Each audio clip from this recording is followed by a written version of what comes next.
कणीदार आणि धारदार आवाजाने हिंदुस्थानी शास्त्रीय संगीत आणि मराठी नाट्यसंगीत समृद्ध करणारे प्रख्यात शास्त्रीय गायक पंडित प्रभाकर कारेकर यांचं दीर्घ आजारानं काल रात्री मुंबईत निधन झालं।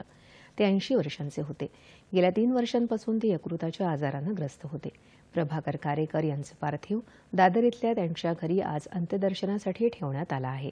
तानसेन सन्मान, संगीत नाटक अकादमी पुरस्कार आणि गोमंतक विभूषण पुरस्कारासह अनेक पुरस्कारांनी त्यांना गौरवण्यात आलं होतं।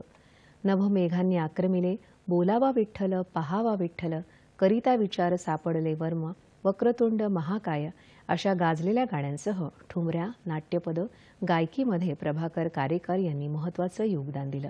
प्रभाकर कारेकर यांच्या निधनाबद्दल मान्यवरांनी शोक व्यक्त केला आहे।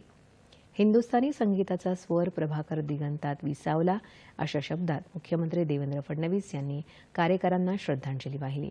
त्यांच्या जाण्यानं शास्त्रीय संगीत क्षेत्रातील एक महान तपस्वी हरपला आहे अशा शब्दात उपमुख्यमंत्री अजित पवार यांनी त्यांना श्रद्धांजली वाहिली आहे।